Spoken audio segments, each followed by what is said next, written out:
Hansutuk bacikan tian berkenan. Weita tung tian. Hai dinten, di ieu abdi hoyong ngawahkeun SMP Bina Kebajikan.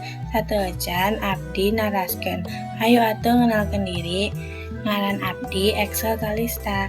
Sakumaha urang disebutkeun tadi.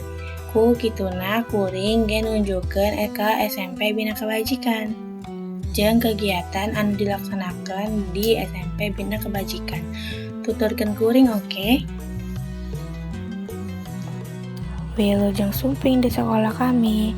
Di awal, ieu aya gerbang sekolah. Pikeun keluar masukna siswa-siswi jeung guru. Ieu teh gedung SD Bina Kebajikan. Murid tengan diajar tapi oge ngembangkeun bakat jeung kebiasaan hade. Loba kegiatan anu dilaksanakeun di dieu.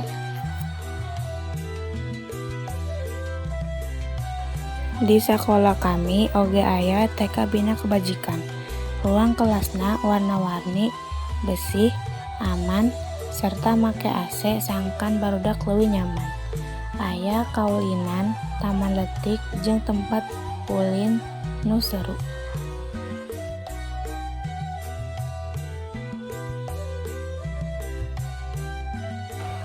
Deket TK aya ruang guru, tempat para guru nyiapkeun pelajaran keur murid.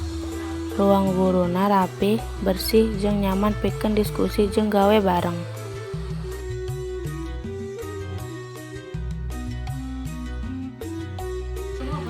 Deket ruang guru aya UKS, tempat murid nu peryogi istirahat atawa pangobatan ringan. Ieu teh SMP Bina Kebajikan. Tempat diajar pikeun ngawangun masa depan nu cerah.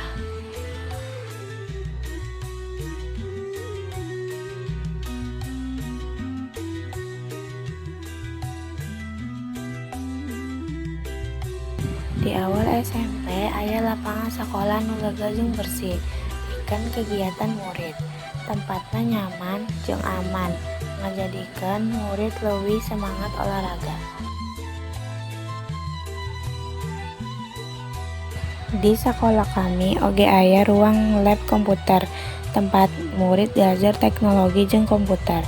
Ruangna geus make AC sangkan murid leuwih nyaman jeung teu panas waktu diajar. Aya oge perpustakaan, tempat murid maca jeung nambah ilmu. Perpustakaanna bersih jeung rapih.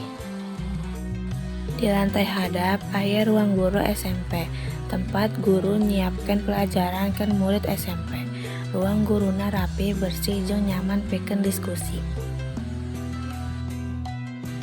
Di sabelah kantor aya kelas 7 SMP.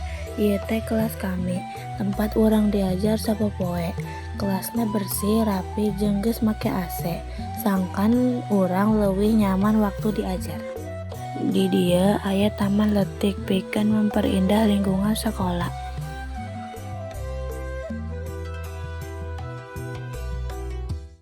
Deket taman aya toilet, pikeun awewe laki-laki jeung guru.